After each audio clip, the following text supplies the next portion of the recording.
자, 준비들은 되셨죠? 네, 네. 시간이 돼서 우선은 이제 진행을 하도록 하겠습니다. 다른 분들은. 자, 오늘은 이제 3장으로 넘어가는데요.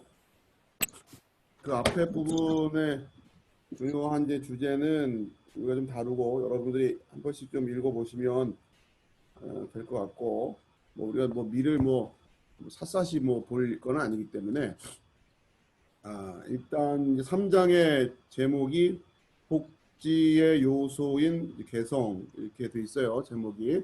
이게 주제가 뭐냐 하면은 그러니까 이제 개개인의 개성이라고 하는 이 부분이 잘 존중이 되는 이제 그런 사회 시스템이어야 된다. 복지라고 하는 개념은 이제 그렇게 보는 거죠. 그래서 오늘 이제 3장에서 미래 아까 이제 그 제가 그 노션으로 해서 올려드린 자료에 보면 미래 이제 인간에 대한 이해가 있는 거죠. 그러니까 결국은 아무튼 이런 뭐 사회과학이라든가 또 정치 철학이라든가 일반적인 이 관련된 부분에서 기본적으로 이제 인간론이에요. 인간에 대해서 어떻게 이해하고 있는가를 먼저 이제 뭡니까 정리가 돼 있어야죠. 결국 그 사람, 그러니까 결국 사회학이든 뭐든 인문학은 인간을 대상으로 하고 있으니까 인간을 뭐 신학도 마찬가지죠. 신학을 또 다른 측면에서는 인간학으로 우리가 생각할 수 있기 때문에 결국 인간을 어떻게 이해하느냐라고 하는 부분이 그 사람의 사상의 가장 중요한 골격을 이루는 거기 때문에 그 부분을 이제 우리가 살펴봐야 되는 거고 간단히 말하면 인간을 긍정적으로 볼 거냐 아니면 인간의 죄성이라고 하는 이 부분을 어떻게 이해할 거냐라고 하는 요 부분이죠. 이거 가지고서 이제 풀어가는데 자 일단은 얘기를 좀 나눠볼게요. 해설은 볼 거 없고 128페이지예요. 자 의견의 그 단락 제목은 이제 의견에 따른 행동의 자유 이렇게 돼 있는데 미래의 자유론의 핵심은 사상의 자유라고 그랬고 사상의 자유는 곧 표현의 자유라고 그랬죠. 예, 머릿속에 생각만 하고 마음대로 생각해 이건 뭐 자유라고 말할 수가 없잖아요. 머릿속에 너의 생각을 표현할 수 있는 것까지가 사상의 자유다라고 하면 결국 표현할 수 있는 자유까지. 그리고 또 거기에 덧붙여서 오늘날 우리 시대와 관련해서는 표현, 그러니까 이런 하고 싶은 얘기 마음대로 해? 이러고서 마음대로 했더니 막 두들겨 패요. 그러면 안 되잖아요. 표현 후에 자유가 있어야 된다는 거죠. 그러니까 내가 어떤 표현을 했다고 해서 거기에 대해서 책임을 진다든가 문제가 되지 않는 그게 이제 보장이 되지 않으면 사실은 안 된다고 하는 거니까 미리 이제 거기까지 얘기를 하는 거고 그 다음에 결국은 이제 이 표현을 했어요. 어떤 생각을 가지고 있는지 자기 의견을 이야기했단 말이에요. 근데 딱 그거와 더불어서 같이 뭐가 확보가 돼야 되냐면 자신의 생각대로 행동하는 것. 그렇죠? 이것도 자유가 보장이 되지 않으면 자유가 의미가 없잖아요. 그렇죠? 생각은 하고 말도 했는데 말한 대로 살 수가 없다? 이거는 또 아니니까. 야, 근데 여기서부터 약간 좀 단순해지지가 않죠. 왜냐하면 행동이라고 하는 것은 외부에 영향을 미치는 거니까 행위니까 말 그대로 말까지야 뭐 어떻게 한다 하더라도 물론 이제 그 말에 상처받아서 내가 그 말에 상처를 받았다, 모욕을 당했다 이런 것도 다른 얘기죠. 이런 차원의 얘기는 그러니까 아무튼간에 상식적인 선에서 얘기를 해야 되는데 결국은 사상의 자유, 표현의 자유, 그 다음에 행동의 자유까지. 자 그런데 이제 그 얘기예요. 중간 부분부터 볼게요. 2장에 이어 3장에서는 동일한 이유에서 인간은 그 의견에 근거하여 자유롭게 행동할 필요가 없는지 검토해 보기로 하자. 그 중간에 이제 즉 책임과 위험을 그들 스스로 부담하는 한 그들의 동포에게서 육체적으로나 정신적으로 아무런 방해도 받지 않고 평생 그 의견을 이행할 그렇죠. 이 주제를 한번 생각을 해보자 얘기예요. 미래 입장에서는 사상의 자유, 표현의 자유, 그리고 3장에 와서는 행동의 자유까지 한번 생각을 해보자 이런 거죠. 이 주제를 놓고. 자 이제 그런데 뭐 상식적인 얘기가 될 겁니다. 오른 페이지로 129페이지 넘어가서 정당한 이유 없이 남에게 해를 끼치는 행동은 이게 문제가 되는 거잖아요. 행동은 뭐 말보다는 말도 마찬가지지만 말보다 행동이라고 하는 것은 타인에게 미치는 영향이 크니까 정당한 이유 없이 남에게 해를 끼치는 행동은 그것이 어떤 종류든 나쁘다고 보는 감정에 의해 필요하다면 특히 비교적 중대한 경우에는 인류의 적극적 간섭을 통해 절대로 억제되어야 한다. 다른 사람한테 해를 끼치면 안 된다는 거죠. 그렇게 개인의 자유는 제한을 받아야 한다. 여기까지는 미리 인정을 하는 거죠. 그 전까지는 거의 무제한적인 자유를 주장을 하다가 의견에 따른 행동에 와서는 이제 제약을 가야 되지 않냐 이런 얘기를 하는 거예요. 자, 그는 타인에게 귀찮은 존재여서는 안 된다. 이렇게 됩니다. 자, 그렇지만 밀은 이제 그러나 만일 그가 타인과 관련된 사항에 대해 그들을 괴롭히지 않고 오로지 자신의 성향과 판단에 따라 자기와 관련된 행동을 할 뿐이라면 그의 의견이 자유로워야 한다는 것과 같은 이유로 그가 스스로 책임지는 한 아무런 간섭도 받지 않고 자기 의견을 실행할 수 있도록 함이 당연하다는 것이 증명된다. 자, 이제 이게 이제 밀의 주장인데요. 간단히 말하면 행동에 있어서는 제약이 필요하다. 피해를 끼치면 안 되니까. 자, 그렇다면 오로지 자신의 성향과 판단에 따라 자기와 관련된 행동을 할 뿐이라면, 그렇게 어렵게 얘기했지만 타인에게 해를 끼치지 않는 행동이라면, 그렇죠? 그 얘기잖아요. 아무튼 그러면 그리고 또 결과에 대해서 스스로 책임을 진다면 아무런 간섭도 받지 않고 자기 의견을 실행할 수 있도록 함이 당연하다는 것이 증명된다. 그래서 사실 제가 이제 밀의 책을 이렇게 쭉 읽어보면서 여기서부터 밀이 좀 약간 뭐랄까요, 그 앞쪽에서 보여오던 분위기와는 다르게 좀 뭐랄까 그 밀스럽지가 않아요. 간단히 말하면 논조도 바뀌고 그럴 수밖에 없어요. 이게 지금 이제 예를 들면 이런 거죠. 뭐 여기서 뭐 증명된다 이런 얘기 하는데 타인에게 영향을 미치지 않는 행동이라는 게 있을 수 있냔 말이에요. 그렇죠?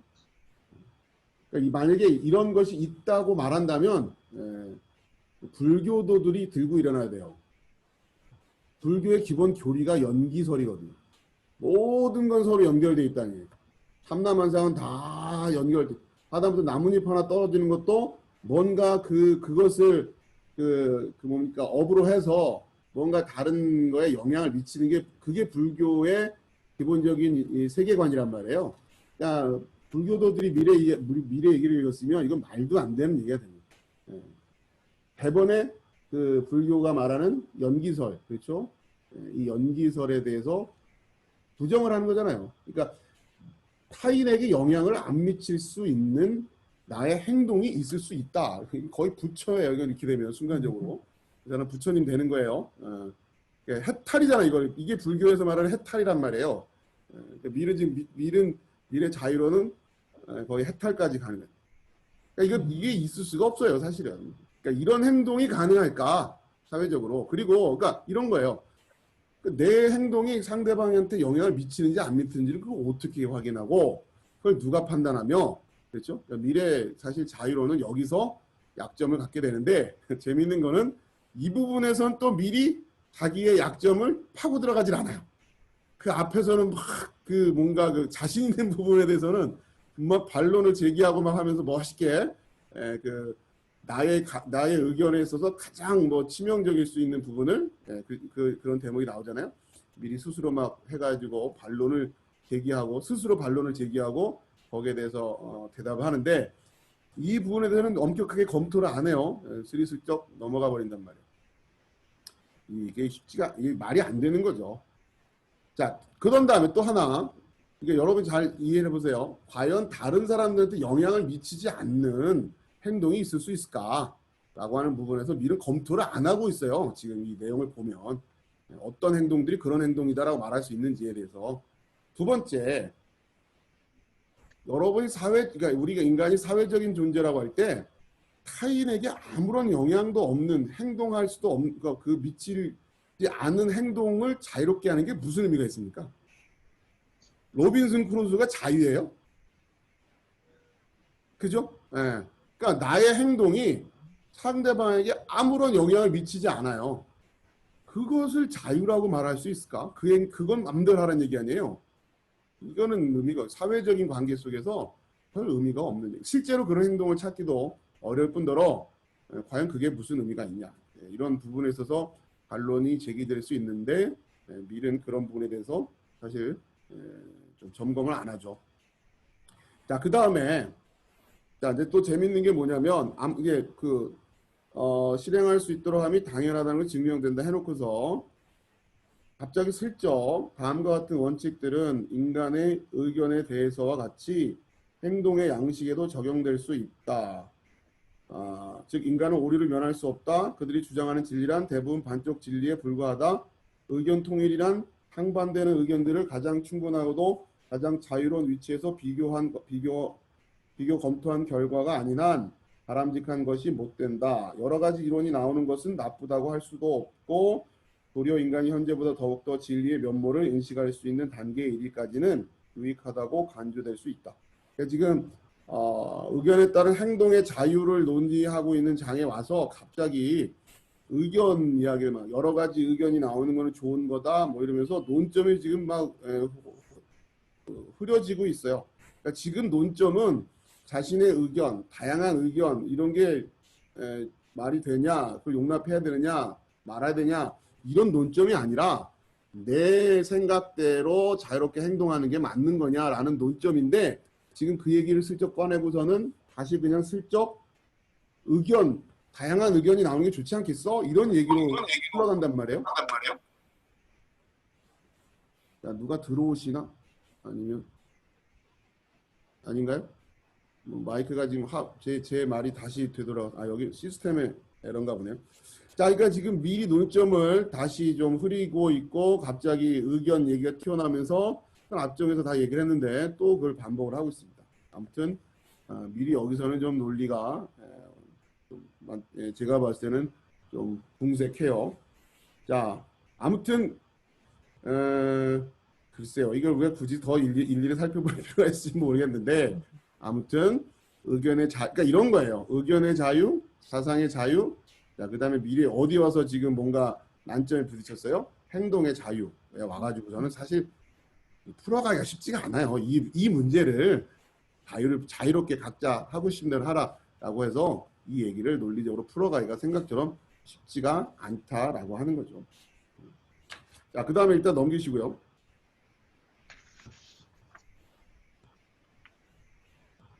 자, 그러면서 밀은 이 논점은 그냥 슬쩍 넘어가고서는 인간의 개성이라고 하는 측면이 왜 중요한가? 그리고 결국 사상의 자유에 따른 행동의 자유를 보장을 해야 인간의 개성이 발전하게 된다. 그리고 이것은 사회에 유익이 된다. 이런 논리로 흘러가고 싶은 거예요. 자, 이제 결국 미리 이제 공리주의라고 하는 입장에서 사회에 뭔가 이익이 되는 그러려면 어떻게 해야 되냐? 개인의 개성이 극대화해야 된다. 그러려면 생각도 자유롭게, 사상도 자유롭게, 표현도 자유롭게, 행동도 자유롭게 해줘야 각각의 개인들은 개성이 극대화되고 그 극대화된 그 개성으로 사회가 더 발전하게 될 것이다. 이러한 논리를 가지고 가고 싶은 거죠. 자, 그런데 지금 이제 아까 살펴본 것처럼 그 논리가 그냥 이렇게 훅 건너뛰고 있단 말이에요. 자, 그러면서 131페이지입니다. 131페이지에서 중간에 석학이자 정치가로서 너무나 저명했던 빌헬름 폰 훔볼트가 예전에는 베를린 대학이었는데 요즘은 이제 훔볼트 대학으로 이름이 바뀌었는데 그 베를린 대학의 설립자입니다. 훔볼트라는 1760년대 태어나서 1830년대까지 그러니까 이제 독일의 근대화와 관련해 가지고 물론 좀 그 앞세대긴 하지만 굉장히 역사적으로 중요한 인물이죠. 자, 거기에 이제 훔볼트가 이런 말을 썼다는 것. 이걸 이제 인용을 하면서 송 권사님 들어오시네요.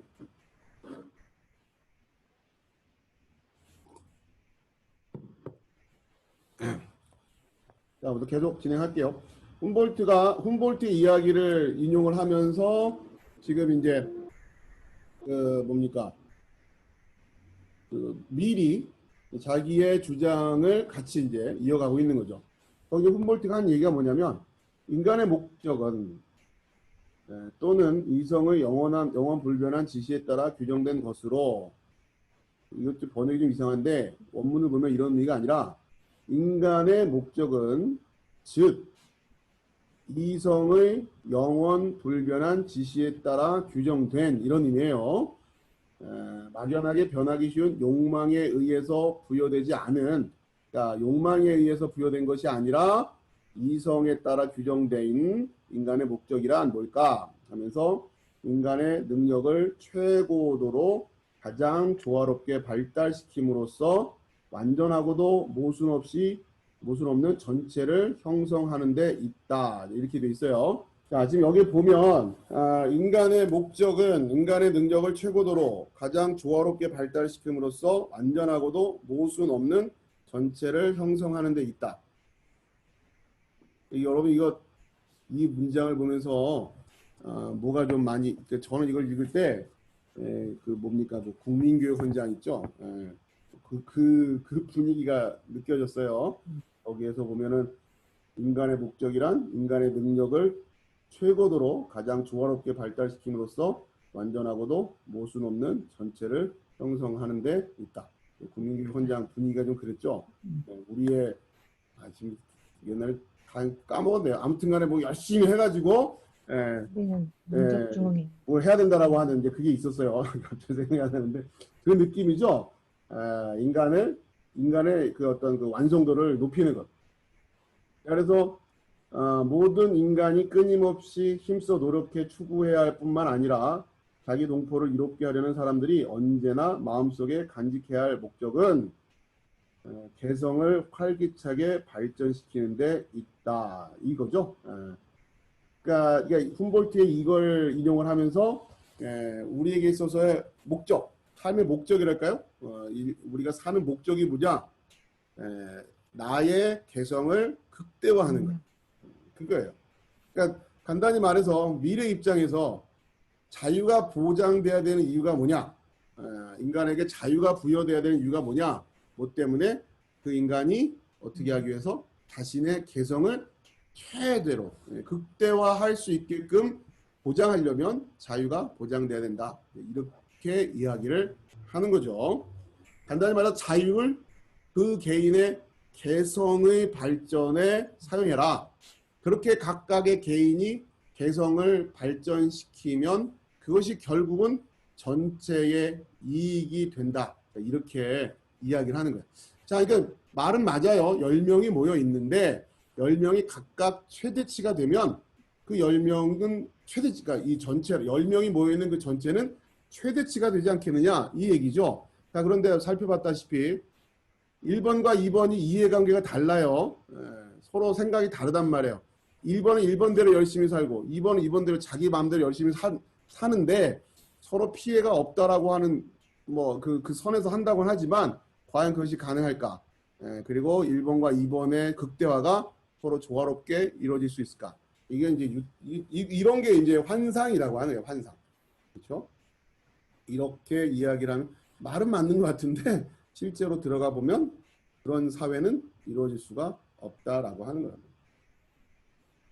그런 부분들에 대한 논의를 밀은 그렇게 엄격하게 하지 않고 있습니다. 자, 그래서 그러나 이제 아무튼간에 이러한 사상들이 계속 이어지고 있는 거죠. 개인의 개성을 존중해야 된다. 전체는 개인의 개성을 극대화하는 데 도움을 줘야 된다. 뭐 이런 식으로 지금 아무튼간에 요 구호가 사람들의 마음을 사로잡기 때문에 이것이 계속 이제 이어져 가게 된다고 하는 거란 말이에요. 자, 개성 발전의 필요 조건 해가지고 그 밑에 보면 개성을 발전시키기 위해 두 가지 조건이 필요하다. 즉 자유와 생활 상황의 다양성. 자유가 필요하다는 얘기예요. 그래서 그리고 이제 이 자유는 쟁취해야 되는 거 그렇죠? 개성의 활력과 다양한 변화가 발생하며 그것이 결합되어 독창성을 낳게 한다. 자, 이렇게 자유와 생활 상황의 다양성이 필요하다.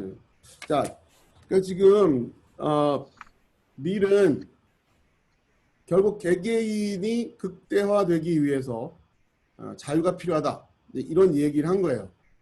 그러면 이것이 갈라디아서에서 말하는 바울은 이제 우리가 앞으로 이제 계속 이 갈라디아서와 관련해 가지고 이제 살펴보겠지만 물론 비단 갈라디아서뿐만 아니라 앞으로 이제 계속 이 부분을 우리가 반복해서 살펴볼 거예요. 이 주제가 이제 뭐 일단 이제 돌아오는 다음 주 오후에 우리가 좀 더 구체적으로 살펴보겠지만 이 부분이 이제 밀하고 바울의 갈라디아서가 다른 거죠. 바울은 뭐라고 얘기하냐면 여러분이 지금 잠깐만요. 성경이 있으시나 모르겠네. 제가 좀 찾아드릴게요. 자, 이제 보시면 갈라디아서 잘 나가고 있죠? 네. 네네. 자, 이게 이제 핵심적인 주제예요. 갈라디아 그리스도께서 우리를 자유롭게 하려고 자유를 주셨으니 그러므로 굳건하게 서서 다시는 종의 멍에를 매지 말라. 그러니까 이 자유를 일단 자유가 어떻게 우리에게 주어지는가에서부터 미래 자유론과 그러니까 아무튼 계몽주의 이후에 이런 그 흐름 속에서 말하는 자유 이것은 인간이 쟁취해야 되는 자유였어요. 자, 그리고 성경에서 말하는 자유는 주어지는 거였단 말이에요. 우리에게 주어지는 자유. 자, 그리고 아무튼 그 자유가 밀은 뭐 투쟁을 해서 얻든 뭐 바울이 말하는 것처럼 그리스도에 의해서 주어졌든 야, 밀은 이 자유를 가지고 어디다 써라? 너의 개성을 극대화하는데 사용해라. 다른 사람한테 해를 미치지만 않는다면 네가 하고 싶은 건 마음대로 해. 이런 거죠. 이렇게 이야기를 하는 거죠. 지금까지 밀의 논리는 그거였단 말이에요. 그러니까 지금 오늘날 많은 사람들이 생각하고 있는 자유의 개념은 이런 거잖아요. 그렇죠? 내가 하고 싶은 걸 마음대로 할 수 있는 것. 단 다른 사람들한테 해를 끼치지만 않는다면 그렇죠? 이게 이제 일반적으로 이해하고 있는 자유란 말이에요. 자, 그러면 근데 이제 바울은 뭐라고 얘기냐? 자, 이제 우리가 계속 배울 건데 자, 요겁니다. 13절. 형제들아 너희가 여기 제가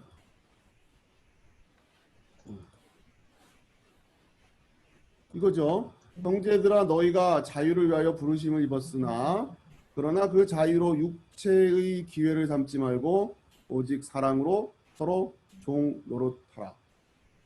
이어지는 온 율법은 내 이웃 사랑하기를 내 자신같이 하라 한 말씀에서 이루어졌나니. 바울은 갈라디아서에서 그리스도께서 주신 이 자유를 어떻게 쓰라고요? 그 자유로 육체의 기회를 삼지 말고 오직 사랑으로 서로 종 노릇하라. 그렇죠? 이게 제가 여러분에게 말씀드리는 교회론. 바울이 이야기하고 있는 교회론이란 말이에요. 내가 가지고 있는 나에게 부여된 이 자유를 공동체에 성경이 말하는 교회입니다. 교회의 유익을 위해서 사용해라. 그 얘기예요. 그러니까 엄연히 달라요. 그러니까 일반적인 사람들이 생각하는 자유론과 성경이 말하는 자유론은 완전히 다르단 말이에요. 우리가 그런데 이거를 정확히 구별을 못하죠, 사실은. 그러니까 그래서 지금 이런 훈련을 하는 겁니다. 크리스천들이 이해하고 있어야 될 자유론이에요. 우리는 이렇게 자유를 생각하는 거란 말이에요.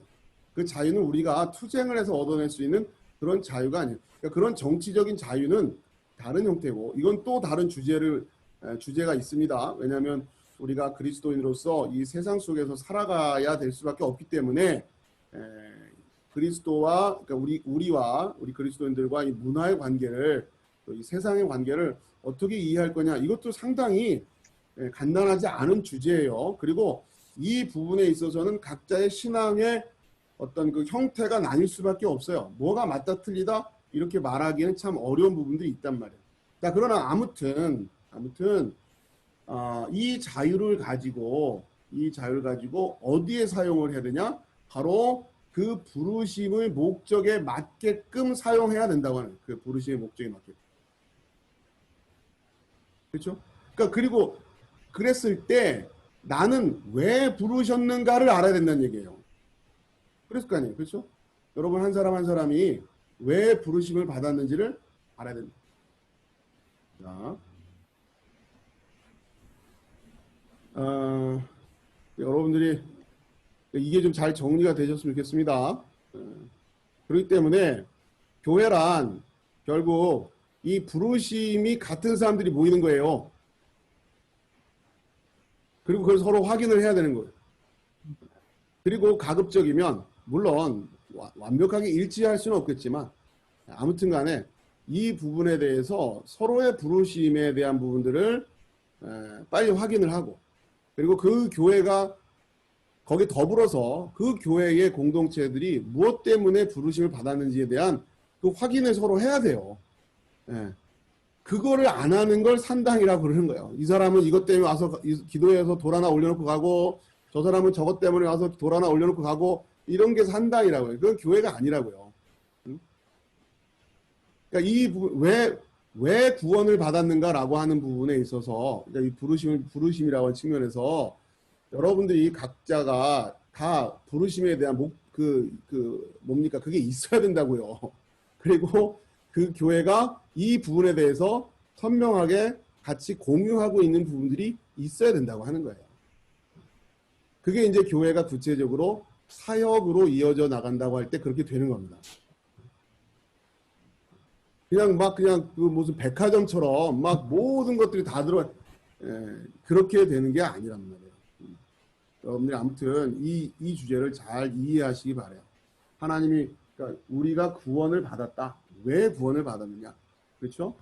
그 자유로 뭔가 우리가 해야 된단 말이에요. 바울이 이야기처럼 육체의 기회를 삼지 말고 오직 사랑으로 서로 종 노릇하라. 이거. 그러니까 물론 이것도 이제 더 이어져야 돼요. 사랑으로 서로 종 노릇한다라는 게 또 뭔지 이것들 확인하는. 이제 그건 이제 이번 주일 오후에 돌아오는 주일 오후에 이 부분에 대해서는 이제 자세하게 여러분하고 말씀을 나눌 거예요.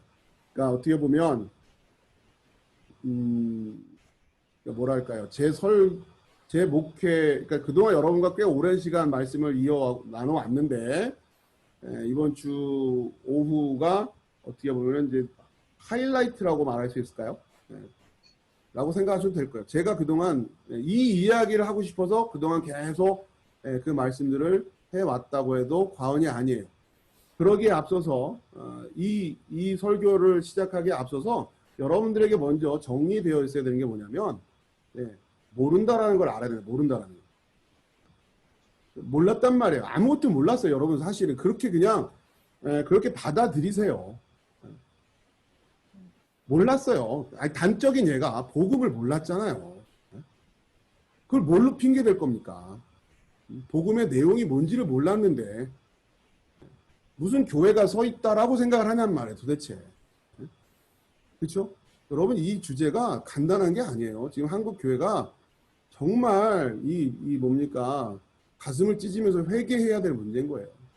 그 많은 성도들이 복음의 내용이 뭔지를 모르고 이건 너무나 지금 심각한 문제인 거예요. 자, 그렇기 때문에 사실 교회들이 서 있다라고 말할 수도 없어요. 복음을 들은 자들이 모여있는 게 교회거든요.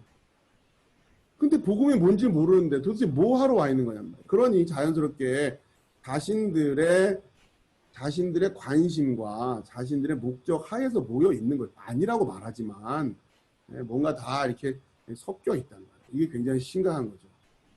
자, 그래서 바울이 지금 갈라디아에서 그 얘기를 피를 토하면서 하고 있는 거예요. 거짓 교사들에 대해서 그렇게 책망을 하고 어리석도다 갈라디아인들이요 이러면서 지금 바울 사역에서도 굉장히 초반에 쓰인 성경이란 말이에요. 갈라디아서가. 그 부분에 대해서 율법주의 때문에 복음이 지금 흐려지고 있고 복음을 지금 너희들이 지금 놓쳐버리고 있다라고 하는 부분에서 바울이 지금 굉장히 강력하게 메시지를 전하고 있는. 갈라디아서는 결코 나긋나긋하게 설교할 수 있는 책이 아니에요. 대부분의 바울 서신이 다 그렇긴 하지만 특히나 가장 기초적인 말씀이 무너져 가려고 하는 상황을 놓고 바울이 지금 이야기한다. 자, 보세요. 다시 좀 갈라디아서를 지난주에 미처 못해가지고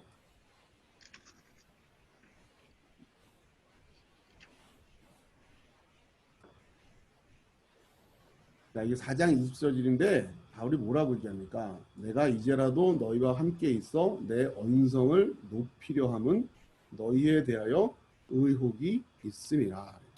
바울이 지금 소리를 높이고 있답니다. 소리 지르고 있다고요.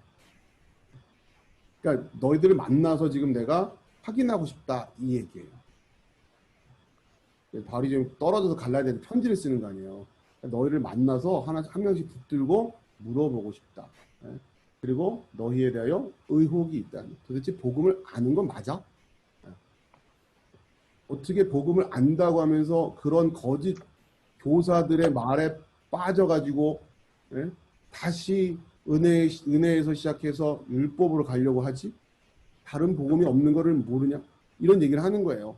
복음이 없을 수밖에 없죠. 지금 복음은 사건인데 그거 말고 다른 얘기가 껴들어갈 수 있는 게 어디가 있어요. 그렇죠? 제가 어저께 예를 들어 부산을 다녀왔다. 부산을 다녀온 거죠. 거기에 갑자기 제가 어저께 일본을 다녀왔다 이런 얘기가 껴들어갈 수가 없잖아요. 복음은 그런 거거든요. 다른 얘기가 들어갈 수가 없는 거예요. 그러니까 이 갈라디아서의 이 분위기와 어떤 이 바울의 긴박함, 바울이 지금 이렇게 쓰고 있어요. 언성을 높이려 한다는 거예요. 이 바울이 이야기를 만났으면 어떻게 했을 것 같으세요, 바울이? 갈라디아 사람 이게 지금 편지로 보내졌으니까 그렇지 갈라디아 교인들을 만났으면 바울이 어땠을까? 바울의 기질상.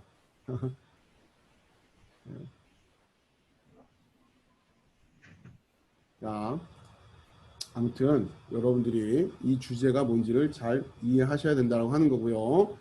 자, 그래서 지금 바울이 다시 복음을 회복시키고 이제 이 갈라디아를 쓰고 있는데 여러분 다시 이제 자유론과 관련해서 무슨 주제를 가지고 있어야 되냐? 다시 정리하면 이런 거예요.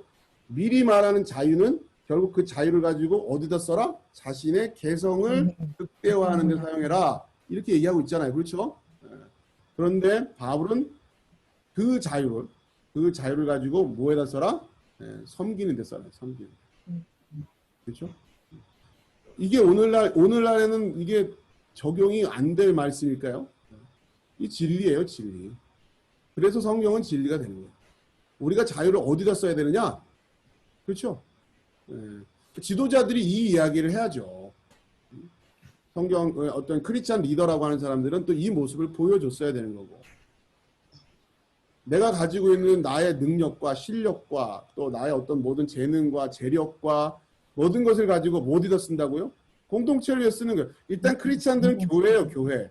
공동체의 이익을 위해서 리더들은 그렇게 쓰는 거예요. 자신들의 그 탈의사욕을 채우려고 하는 것이 아니라. 교회가 그 모습을 보여줬어야 된다는 거죠.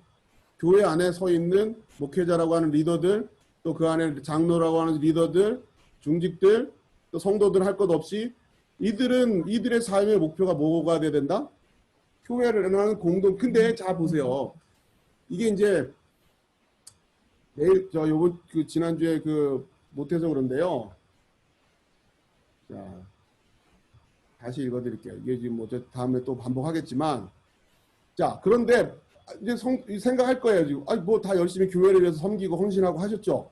그렇죠? 다들 열심히 했잖아요. 근데 바울이 뭐라고 하냐면 잘 보세요. 17절이에요. 그들이 너희에 대하여 열심을 내는 것은 좋은 뜻이 아니요 오직 너희를 이간시켜 너희로 그들에 대하여 열심을 내게 하려 함이라. 여러분 잘 보세요. 잘 무슨 얘기인지 이해하세요. 교회에 헌신하고 교회에 열심을 낸다고 하는 그렇게 하는 명분은 그런데 그러면서 성도들을 격려해주고 뭐 막 보살펴주고 뭐 아무튼간 은혜 받게 하고 뭐 막 그렇게 한단 말이에요. 그들이 그 거짓 교사들 얘기하는 거죠. 그들이 너희에 대해 열심히 내는 것은 좋은 뜻이 아니요 오직 너희를 이간시켜. 이 이간시킨다는 얘기는 교회 밖으로 끌어낸다는 얘기예요. 자 무슨 얘기냐? 교회 밖으로 불러낸다. 그러니까 교회에 들어와 있는데 교회가 아니게 만들어 버린다는 얘기예요. 그렇죠? 예, 물리적인 얘기가 아닌 거죠. 교회 안에 들어와 있는데 교회가 아닌 걸 만들어 버린다는 얘기예요. 왜? 복음도 모르는데 뭔가 일을 열심히 해요. 그럼 교회가 아니잖아요. 이해되세요? 무슨 말씀인지? 복음이 아닌데 교회에서 뭘 해요, 열심히. 왜 그래요? 너희로 그들에 대하여 열심을 내게 하려 함이라는 얘기예요. 그들에 대해서. 바울이 이야기를 하는 거야. 그냥 교회 와서 열심히 뭔가 하면 신앙이 섰다라고 생각한단 말이에요. 물론 본인들도 모를 수도 있고. 근데 아무튼 이 거짓의 영이라고 하는, 이 미혹의 영이라고 하는, 바울이 지금 영적 것을 분별하고 있는 거예요. 그들이 너희에 대해 열심을 내는 것은 좋은 뜻이 아니요. 그러려고 하는 의도는 아니었겠죠. 본인들도 몰라요. 권사님이 그냥 뭐 하고 있으면 그게 된다고 생각하는 거예요. 집사님이 뭐 하고 있으면 신앙생활 잘한다고 목사들도 그렇게 생각하고 있어요. 주일 예배 꼬박꼬박 오고 있고 뭐 교회에서 봉사하고 있으면 저분은 신앙생활 잘하는 거라고 목사도 스스로 착각을 하고 있다고요. 그러니 일부러야 그러진 않았겠지만 아무튼 그렇게 성도들에게 뭔가 뭐 열심을 내서 신방도 하고 뭐도 하고 그렇게 하는데 그들이 너희에 대해 열심을 내는 것은 좋은 뜻이 아니란 얘기예요. 결과적으로는 사람에게 헌신을 하게 만드는 결과가 됐다라고 하는 거예요. 그러면서 바울이 얘기하죠. 그러니까 그런 맥락에서 여러분 이해해 보시란 말이죠. 얼마나 바울이 지금 피가 끓고 있는지. 나의 자녀들아 너희 속에 그리스도의 형상을 이루기까지 다시 너희를 위하여 해산하는 수고를 하느니. 지금까지 그렇게 가르치고 지금까지 그렇게 복음에 대해서 말씀에 대해서 진리에 대해서 외쳤는데 이걸 또 미혹당하고 또 신앙의 본질이 뭔지를 모르고 자기 생각에 그 틀을 넘어서질 못하고 그때까지 그 해왔던 그 생각에 그냥 사로잡혀가지고 내가 이제라도 너희와 함께 있어 내 언성을 높이려 함은 너희에 대하여 의혹이 있음이라 그런단 말이에요. 자, 바울이 얘기하고 있는 자유. 그러면서 바울이 이렇게 갈라디아서 5장까지 그리스도인의 자유에 대해서 논증을 하고 그리고 나서 이제 우리가 그렇게 해서 자유롭게 된 거다. 그리스도가 우리 위해서 자유를 주셨다. 자, 이제 그 자유를 가지고 서로 종노릇해라. 교회를 위해서 써라. 그 자유를 그렇게 써라. 이렇게 이야기하는 거예요. 자, 그리고 이제 이게 대원칙이죠. 자, 그러면서 갈라디아서 안에 하나. 그러면 성령, 육체의 욕심을 따르지 않기 위해서는 어떻게 해야 되느냐? 성령을 따르면 된다. 성령을 따른다고 하는 것은 내가 어떻게 확인할 수 있을까? 성령을 따르는 사람들에게는 성령의 열매가 나타나게 됩니다. 성령의 열매를 어떻게 그럼 성령의 열매를 얻을 수 있는 것인가? 성령 안에서 씨를 뿌려야 된다는 거예요. 바울이 그 원리를 가르쳐줘요. 이 신앙생활의 가장 핵심이에요. 갈라디아서 5장 이후에 있어서의 이 바울의 이 지침이 이제 우리 빌지롭게 성도들한테 이게 상식이 돼야 된다. 상식. 아무 때고 여러분이 질문했을 때 여러분이 답을 할 수 있게끔 준비가 돼 있어야 됩니다. 앞으로 이제 이걸 계속 반복할 겁니다. 마치 여러분이 죄에 대하여, 의에 대하여, 심판에 대하여 이거 그냥 뭐 딱지가 않을 때까지 들으셨던 것처럼 갈라디아서 5장 이하에 우리가 자유케 된 것, 구원받은 거죠. 우리가 구원받은 이유가 뭐냐? 그 자유를 어디다 써야 되냐? 어떻게 해야 되냐? 이걸 갖다가 마치 군인들 복무순절 외우듯이 제가 툭 질문하면 여러분이 탁 대답을 할 수 있게끔 계속해서 반복을 해요. 갈라디아서 5장 6절은 뭐 다 헤어질 때까지 여러분이 계속해서 반복해서 그러니까 이게 가장 신앙생활의 가장 기본적인 틀이고 이 안에 다 들어있어요.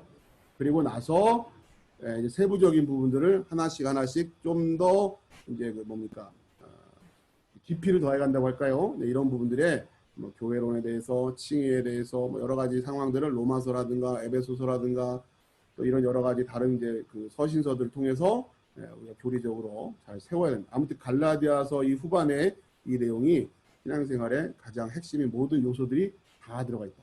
여러분들 이거를 거의 뭐랄까요 아주 마음에 새길 정도로 준비가 돼 있으셔야 된다. 그러니까 이 부분을 가지고 우리가 계속해서 이 주제를 가지고 이 뭡니까 성경이라든 해석이든 관련된 것들을 계속 가져갈 거예요. 계속 반복하는 거예요. 계속 반복. 그래서 여러분 기도도 이걸로, 묵상도 이걸로, 예, 우리가 뭐든 그러니까 관련된 것들이 아무튼 이걸로 다 이어지게 된다라고 합니다. 이게 기독교 신앙의 정수라고 할 수 있어요. 정수. 바울의 그러니까 갈라디아서에서 얘기하고 있는 자유론과 미래 자유론, 그러니까 세상적인 자유론입니다. 여러분 이걸 정확히 구별하십시오. 이걸 구별하십시오. 우리가 미래 자유론을 읽고 이렇게 고생스럽게 막 하는 이유가 다 있는 겁니다. 이렇게 같이 해나가지 않고는 여러분 이걸 세워나가기가 결코 쉽지가 않아요. 그리고 아무튼 여러분에게도 이만큼의 수고와 노력은 필요한 거예요. 그렇게 해야 또 이 말씀이 여러분들에게 새겨질 수 있다고 하는 거예요. 그런 그 정도의 헌신은 여러분들도 하실 생각을 하셔야 됩니다. 자, 이 주제를 잘 기억을 하시고요. 자, 이제 좀 넘겨서 자, 그 다음에 135페이지입니다. 그 단락 제목이 강렬한 욕망과 충동의 필요성, 그러니까 미리 개성이라고 하는 개인의 자유라고 하는 주제를 가지고 이야기할 때 어떤 주제를 포함시켜서 얘기하고 있냐면 강렬한 욕망과 충동의 필요성. 그러니까 이거는 이제 인간에게 있어서 욕망이라고 하는 것을 어떻게 이해할 거냐라고 하는 이 주제인데, 그러니까 그동안에는 이 인간에게 있어서 욕망이라고 하는 측면은 이건 억제해야 되는 거고, 그러니까 기독교 문화가 기본적으로 바탕이 되어 있었기 때문에 이렇게 터부시됐던 것이었는데 점점 인간의 욕망이라고 하는 것도 긍정적인 측면에서 바라보기 시작하는 그런 생각들이 나타나요. 밀도 개인의 자유라고 하는 주제에 있어서 인간의 욕망을 긍정적인 측면으로 이해하는 입장이었던 거예요. 왜 그러느냐? 그 욕망도 나라는 거예요. 개인이라고 할 때, 개인의 개성 할 때 개인이라고 하는 것을 어떻게 이해되냐? 그 개인은 욕망도 그 사람 거다. 그러니까 긍정할 줄 알아야 된다. 그 욕망도 내 것이다. 이렇게 되는 거죠. 자, 이런 부분들이 또 바울과 다른 거예요. 바울은 오호라 나는 공고한 자라 누가 이 사망의 몸에서 나를 건져내랴? 그거를 자기로 이해 안 하려고 그랬어요. 물론 자기죠. 자기인데 긍정적으로 바라보지 않았단 말이에요. 근데 미일 같은 사람만 해도 인간의 욕망을 긍정적으로 봐야 된다. 이렇게 얘기를 하는 거죠. 그러니까 이런 부분에서 기독교 사상과 자유주의 사상과 인본주의 사상이 갈리는 겁니다. 우리가 밀과 같은 책을 읽어야 되는 이유가 이런 부분들에도 공부를 해야 된단 말이에요. 공부를 해야 돼요. 자, 그러면서 135페이지 인간이 이해력을 발휘하는 것이 바람직하다는 점, 이건 이성을 얘기하는 거예요. 인간의 이성이라는 측면, 그 다음에 그리고 분별력을 가지고 관습을 따르거나 그것에서 벗어나는 것이 맹목적 기계적으로 관습에 추종하는 것보다 낫다는 점은 누구나 인정하리라. 우리의 이해력이 우리 자신의 것이어야 한다는 점은, 그러니까 우리가 뭔가 이해하고 내가 이성을 가지고 있다고 할 때 그것이 나의 이성이다라고 하는 것처럼 그 아랫줄에 우리의 욕망이나 충동도 마찬가지로 우리 자신의 것이어야 한다는 점, 그렇죠? 그것도 우리 거다, 그것도 나다, 인정하자 이런 얘기예요. 자, 밑에서 그러나 욕망과 충동도 신앙이나 자제력과 마찬가지로 완전한 인간의 일부를 형성한다. 이게 그것도 인간의 모습이다라고 하는 거예요. 그러니까 이제 그런 거잖아요. 영화 같은 거 보면은 막 너 자신에게 솔직해 막 이러면서, 그렇죠? 청춘 남녀가 막 눈빛이 이상해지면서 너 자신에게 솔직해, 네 감정에 솔직해, 그 감정도 너야, 거절하지 마, 막 이런 거 아니에요, 그렇죠? 그런 생각들이 이런 밀과 같은 사람들에게도 이게 깔려 있는 거죠. 그러면서 그것도 인정해줘야 된다. 그러니까 충동 자체가 위험한 건 아니다. 그걸 제어하지 못하는 게 문제지. 나름대로 생산적인 기능을 하는 어떤 측면도 있다. 그리고 어쨌든 그 감정도 내 거 아니냐. 거기서 출발하자. 이런 이야기를 한다라는 겁니다. 아무튼 밀은 그런 욕망을 긍정하는 입장이에요. 이건 이제 근대로 넘어오면서 근대 이후에 어떤 그 사상들의 특징 중에 하나죠. 이런 욕망을 긍정적으로 바라보기 시작한다라고 하는 것. 점점 욕망을 긍정적인 측면으로 바라보다가 이제 프로이드라고 하는 사람이 와서는 역전이 돼요. 오히려 인간의 욕망이 우리의 사상, 어떤 생각과 행동을 지배하는 이 뭐랄까 어떤 코어다, 핵심이다. 이렇게 지금 역전이 돼 버린단 말이에요. 그러니까 바울에게는 죄의 자리에 있던 욕망이 프로이드로 가면은 영으로 넘어가는 거죠. 우리의 아주 기본적인. 자, 그런데 여러분 보세요. 그러니까 이런 생각들이 인간의 어떤 인본주의적인 생각이나 이런 사상들의 문제가 뭐냐면 일관성이라는 측면에서 미리 지금 욕망을 긍정한단 말이에요. 욕망을 긍정하는데 여러분이 그 뭡니까 아까 느끼셨는지 모르겠는데 앞으로 넘어가서 훔볼트 얘기 봅시다. 훔볼트 131페이지인데요. 미리 훔볼트의 얘기를 인용하고 있죠. 거기에 보면 인간의 목적은 하고서 훔볼트는 뭐라고 얘기해요? 이성의 영원불변한 지시에 따라 규정된 것으로 그러면서 막연하게 변하기 쉬운 욕망에 의해서는 부여되지 않는 목적은 그러니까 인간의 목적을 규정할 때는 욕망은 역할을 못한다고 해버리고 그리고 여기 와서는 또 욕망을 긍정하자 이렇게 또 얘기를 한단 말이에요.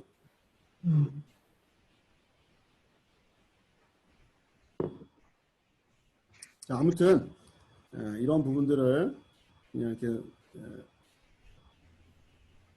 그냥 넘어가면서 보면은 별거 아닌 것 같은데 이 사람의 그러니까 이런 게 문제인 거죠. 이런 자기의 생각을 주장하기 위해서 이렇게 조각조각 내 가지고 낱말 읽기를 한단 말이에요. 낱말 읽기. 그래서는 말을 만들어요. 여러분이 느끼셨는지 모르겠지만 안타깝게도 많은 설교들이 그렇게 되고 있는 경우가 많습니다. 타상적으로 받아들이기 어려운 사람의 말을 막 인용을 해요. 그냥 왜냐하면 그 설교의 어떤 대목에서는 그 논리가 필요하거든요. 그러면 그냥 아무 데나 갖다 끌어다 쓰는 거예요. 그 사람이 무신론자든 뭐가 됐든 그건 상관없어요. 그냥 그 말이 멋있어 보이니까 자기가 하고 싶은 얘기에 뭔가 열심을 냅시다. 우리는 열심을 내야 됩니다. 하나님이 주신 그 은사에 맞춰서 열심을 내야 됩니다. 여러분 요 얘기에 아까 훔볼트 얘기 갖다 쓰면 딱 좋지 않겠어요? 그렇죠? 그 얘기잖아요. 인간의 능력을 최고도로 가장 조화롭게 발달시킴으로써 완전하고도 모순 없는 전체를 형성하는 것 이렇게 해야 된다. 훔볼트는 이렇게 얘기했습니다. 뭐 이러면서 훔볼트가 어떤 사상적인 걸 가지고 있는지 알지도 못하고 여러분 그런 설교들이 굉장히 많아요. 또 앉아서 듣는 입장에서는 그냥 뭐 조각조각 멋있는 말들이 이어지고 있으니까 은혜를 받죠 또.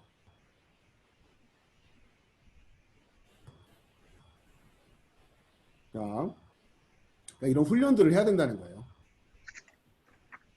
그러면은 그런 분들은 그러면은 그런 걸 갖다 인용을 하고 설교를 하면서 이런 위를 공부하느냐? 또 그러지도 않아요. 그냥 필요한 거 갖다 쓰는 거예요. 이게 참 여러분 그러니까 이 얼마나 이게 알고서 보면 이 코미디 같은 일들이 벌어지고 있는지를 참 이런 시대에 이러한 현상들과 상황들을 정확히 이해하고 알고 이제 어린애들처럼 알 건 알아 어린애들 대충 그냥 뭐 두루뭉실 그냥 나중에 어른 되면 알아 이게 아니라 이제는 알아야죠. 알 건 알고 치부도 좀 드러내 보이고 이게 지금 우리 현실이었구나. 볼 건 보고 은혜가 일단 안 되죠. 그런데 어떻게 합니까 지금 꽁처럼 머리를 땅에다 박고 있는다고 해서 해결될 문제가 아니잖아요. 상황이 그렇다고 눈을 번쩍 뜨고 보시란 말이에요.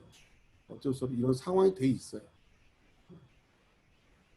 아무튼 이런 상황에 애통하는 마음을 가지고 산당을 무너뜨리라고 하는 명령을 듣고 교회를 세워나가는 일에 여러분들이 부르심을 받았다라는 마음을 가지시고 같이 가시기를 바라는 거고 동의가 안 되면 할 수가 없는 거예요. 그렇죠? 또 각자의 부르심이 있다고 하는데 어떻게 합니까? 그렇죠? 또 그러면 그분들은 그분들의 또 그 부르심에 맞는 교회를 세워 가시면 돼요. 어떤 교회를 만들려고 하는지는 모르겠지만 그런 교회를 찾고 저는 늘 말씀드리지만 너무나 명확하기 때문에 이 부분에 대해 있어서는 아무튼 여러분들이 잘 이해하시기 바랍니다. 자, 이 욕망에 다시 135페이지예요. 이 욕망이라고 하는 주제를 밀은 긍정하고 있다. 1차적으로. 자, 이것이 바울의 로마서에서 말하고 있는 우리 인간의 죄성 이 부분과는 지금 또 반대되는 견해를 가지고 있는 거죠. 그럴 수밖에 없습니다. 이제 그러니까 아무튼 그 뿌리가 다르다 보니까 이렇게 이제 흘러갈 수밖에 없다고 하는 거예요. 자, 그 다음에 욕망에 대한 얘기 뭐 그렇게 많이 할 건 아니고, 자, 일단 그렇게 긍정하고 있다. 138페이지.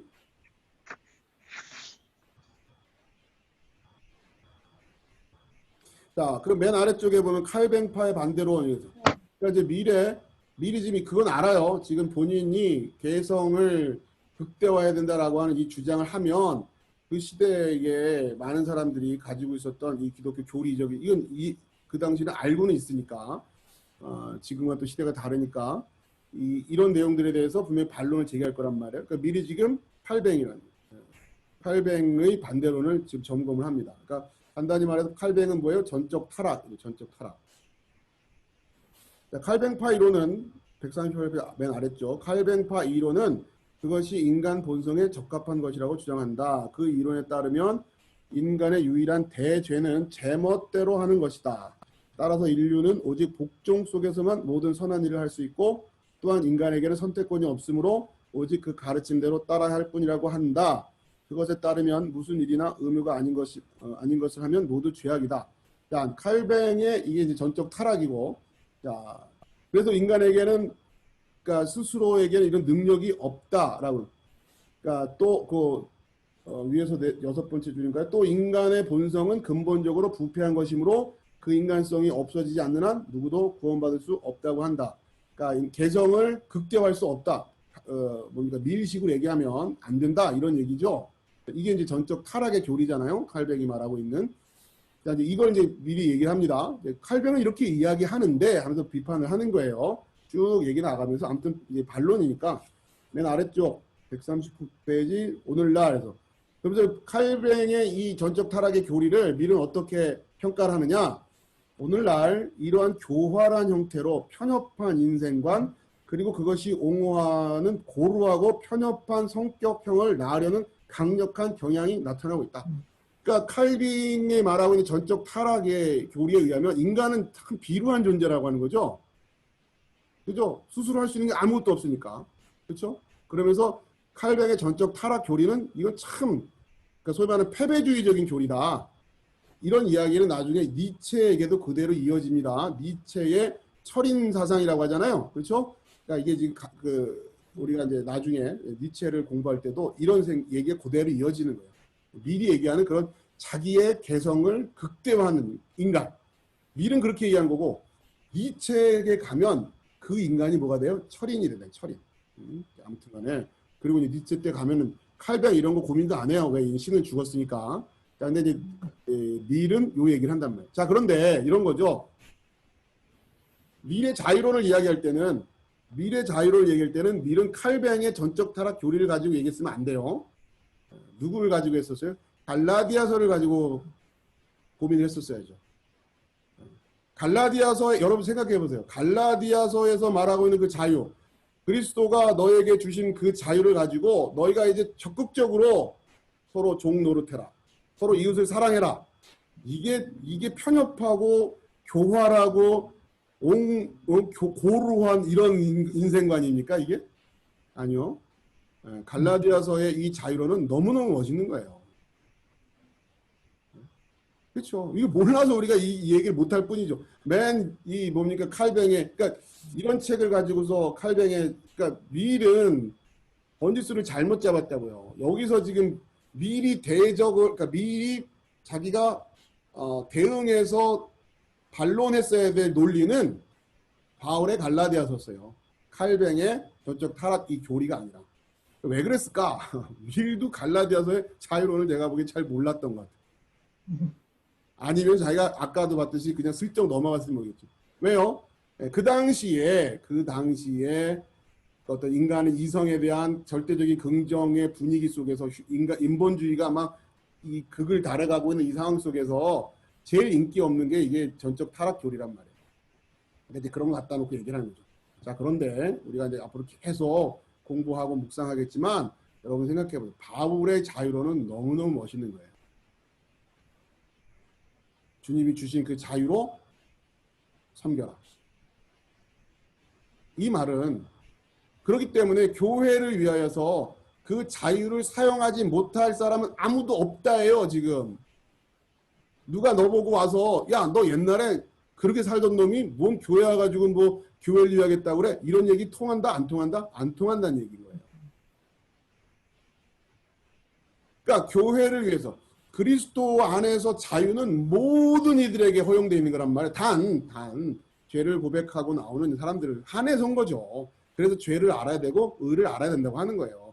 그랬을 때 그가 과거에 어떠한 모습을 하고 살아갔던 인간이었든 설령 지금 또 어떤 부분에서 연약한 모습을 갖고 있을지언정 이 자유의 부르심에 응답해서 내가 교회를 위해서 내가 그 이웃을 위해 섬기는 삶을 살겠습니다 라고 헌신하겠다고 작정한 사람들을 폄하하지 말란 얘기예요.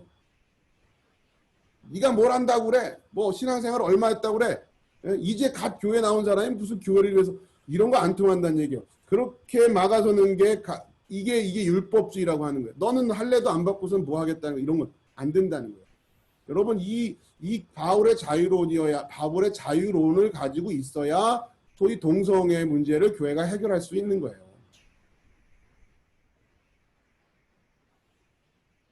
이 미래 자유론의 이 어떤 그 왜곡된 구조를 정확히 이해하고 복음이 무엇인지를 전하고 여러분이 어떠한 상황에 있더라도 그리고 누구나 할 것 없이 다 동등하게 죄 아래 있습니다. 우리는 다 죄인입니다. 그래서 그리스도의 십자가가 필요한 겁니다. 이것이 여러분에게 복음입니다.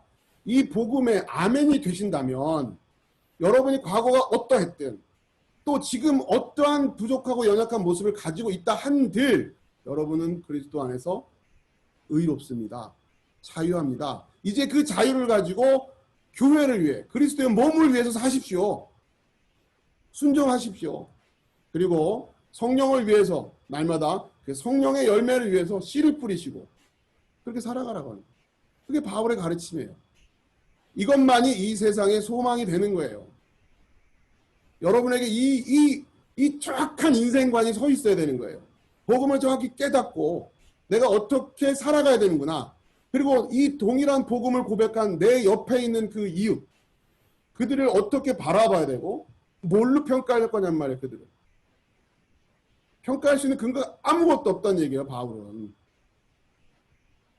제가 2년 동안 떠들었던 게 그거라고요. 죄를 깨달으라고 제발. 근데 결국은 자기 기준을 가지고 평가를 하고 있잖아요. 진리를 전하느냐 안 하느냐 이건 다른 문제예요. 그건 용납할 수가 없어요. 그건 바울도 용납을 안 해요. 그건 거짓 교사이기 때문에. 성령을 해방하는 거 이건 용납이 될 수가 없어요. 복음을 왜곡시키고 복음에 관심이 없고 이건 용납이 안 되는 거예요. 용납할 수가 없어요. 그러나 이 부분에 있어서 아멘이 된다고 할 때 우리는 다 그리스도 안에서 의롭다. 하나다. 형제라고 합니다. 그 원리가 이제 여러분 제가 오전에 카톡방에 올려줬던 빌레몬서 짧은 성경이지만 여러분 이 바울의 이 갈라디아서의 자유론과 또 그리스도인의 삶의 원리를 공부하면서 이 빌레몬서는 또 같이 공부를 해야 돼요. 거기에 다 녹아 있어요. 여러분 반드시 이번 돌아오는 주일 오후 전까지는 빌레몬서를 몇 번 짧아요. 몇 절 되지도 않아요. 전체 다 해서 한 25절인가 딱 한 장밖에 안 됐으니까 자꾸 반복해서 읽으시기 바랍니다. 빌레몬서도 여러분 아무튼 귀에 못이 박히도록 앞으로 듣게 될 겁니다. 여러분 이제 죄에 대해서 의에 대해서 심판에 대해서 못이 박혔잖아요. 그죠? 복음의 내용도 이제 아시죠? 이제 다른 걸 이제 나가는 거예요. 이런 식으로 하나씩 여러분 성경을 하나씩 다 이제 사사시 살펴보게 되실 건데 빌레몬서 작다고 아프지 마십시오. 어마어마한 성경입니다. 그 안에 갈라디아서의 자유론의 모든 원리가 실천적으로 다 구현되어 있는 거예요. 그래서 도망친 종이었던 오네시모가 그렇죠? 용서받을 수 있고 빌레몬 주인이었잖아요. 그 주인과 다시 하나 되게 될 수 있는 그 원리가 그 안에 다 복음도 다 그 안에 들어있고 하나님의 구원의 역사의 모습도 다 그 안에 들어가 있고 아무튼 엄청난 성경이니까 빌레몬 서적. 제가 성경을 공부하면서 좀 시간이 됐지만, 그러니까 지금 평상시에 이런 얘기 잘 안 했죠, 제가 뭐 빌레몬서 뭐 이런 얘기 잘 여러분한테 잘 안 했잖아요, 그죠? 그냥 맨 죄에 대해, 의에 대해, 심판에 대해 이거 기억나실 거고 갈라디아서 얘기도 잘 안 했고 뭐 아무튼간에 이 토대가 돼 있어야지 이게 들어가기 때문에 그래요. 이제 빌레몬서 그 얘기 아니. 아무튼 제가 성경 공부 이제 다시 제가 저도 그동안 야 이거 완전 잘못 알았구나. 신학교 가서 배운 게 하나도 없구나. 내가 부르심이 그게 아닌 줄 알았는데 이게 아니었구나. 근데 그러면서 정말 그동안에 제가 모아놨던 자료집이며 설교 자료 다 내다 버리고 아무튼간에 다시 성경을 창세기 1장 1절부터 다시 읽는 마음으로 다시 읽어가고 공부하고 여러분 그래가지고 저는 어떤 스타일이냐면 그래가지고 책을 저는 다시 사요. 그러면 성경도 다시 사고 예전에 적어놨던 거 눈에 띌까봐 그전에도 제가 없는 살림에 책 엄청 샀거든요. 우리 집사람도 알겠지만 그거 다 내다 버리고 참 여러분 저는 말씀은 양보 못합니다. 여러분 앞에 서 있는 목사가 그냥 지금 이렇게 되고 있는 거 아니에요. 그 정도는 좀 분별을 좀 하세요. 물론 다 하실 거라고 생각하고 여러분들이 하는데 아무튼 간에 그렇게 말씀을 이미 머릿속에 들어와 있는 그 잘못된 설교들 저도 어렸을 때부터 들었던 그거 다 씻어내느라고 제가 얼마나 고생을 했는지 다 내다버리고 다시 중요한 책들을 다시 사고 다시 밑줄고 하면서 이렇게 해서 칼뱅의 그 이야기, 그러니까 원죄론을 가지고 전적 타락을 가지고 지금 이야기를 하고 있는데 제가 봤을 때는 이건 약간 포인트가 벗어났다. 그러니까 바울의 그러니까 지금 이 칼뱅이 이야기를 하렸으면 바울의 자유론을 가지고 얘기를 했어야 되는데 아무튼 그렇다는 거예요. 그러면서 결국 뭡니까 밀의 입장에서는 원죄론, 이 전적 타락을 인정을 안 하는 거죠. 그렇죠? 우리가 교리사 때도 공부했지만 윤리적인 기독교라고 할 때는 그러니까 윤리적인 기독교가 되는 순간 뭐가 약해지냐면 십자가가 약해진단 말이에요. 기독론이 약해진단 말이에요. 대속이라는 개념이 약해지는 거예요. 왜? 우리가 알아서 잘할 수 있는데, 그렇죠? 우리 인간에게 이런 능력이 있는데 이렇게 된단 말이에요. 그러면서 하나님은 나에게 뭡니까? 도움을 주시면 되는 분이에요. 그냥 옆에서 응원해 주시고 격려해 주시고 그렇죠? 어쨌든 그건 내가 해 나가는 거니까. 그러한 하나님과의 관계성 그러다 보면서 기독론이 자연스럽게 그렇게 되죠. 그러면 뭐를 안 읽어요? 갈라디아서를 안 읽게 되죠. 자유로는 그리스도가 우리에게 주신 게 아니라 우리가 그렇게 쟁취하는 이렇게 되는 거란 말이에요. 여러분들 그런 것들을 잘 이해하시고 그 논리를. 자, 140페이지에 그 중간에 세상에는 인간의 우수성에 대해 칼뱅파와는 다른 견해가 있다. 칼뱅 얘기만 다가 아니다. 이런 얘기를 하는 거죠. 이는 인류가 오직 포기하기 위해 그 인간성을 부여받은 것이 아니라 오히려 목적을 달성하기 위해 부여받았다고 보는 것이다. 그러니까 인간을 긍정적으로 볼 것이냐 아니면 죄로 볼 것이냐 이게 기독교의 인간관에 있어서 가장 중요한 부분이란 말이에요. 그러니까 이 기독교 이 복음주의라고 하는 것은 이 기본 뭡니까 이 전적 타락이라고 하는 여기에도 출발을 하는 거고 그 다음에 뭐 불교라든가 유교라든가 지금 미리 말하고는 이런 부분들은 전부 다 인간을 긍정적인 측면에서 그렇죠? 대표적으로 유교의 맹자도 마찬가지고. 여러분이니까 우리가 맹자를 또 공부를 하게 되는 이유가 그러면 그 안에 들여다보면 미래 얘기랑 똑같은 논리 구조가 있는 거예요. 맹자 안에도. 근데 그 구조가 설교 속에도 똑같이 들어온다면 이거는 인본주의적인 설교가 된단 말이에요. 그러니까 근데 그 구조를 볼 줄을 모르니 앞에서 설교하는 사람이 사용하는 용어만 듣고 이게 복음이란 얘기를 막 하고 십자가라는 얘기를 막 하니까 그게 복음적인 설교, 십자가 뭐 있는 설교 막 이렇게 생각하는데 그게 아니란 말이에요. 구조가 아니기 때문에. 그러니까 여러분 그 구조를 볼 수 있는 안목을 길러야 여러분의 영혼을 지켜낼 수 있다라고 하는 거예요. 그러니까 여러분 빨리빨리 여러분이 그 훈련이 되셔야죠. 그렇죠? 자, 그 다음에 계속 읽을게요. 이교의 자아 긍정, 그렇죠? 기독교의 자아 부정과 마찬가지로 인간의 가치를 구성하는 여러 요소 가운데 하나다. 다원주의가 되는 거야, 이러면서도. 그렇죠? 인간을 이해하는 방식은 이런 방식도 있고 이런 방식도 있는 거야.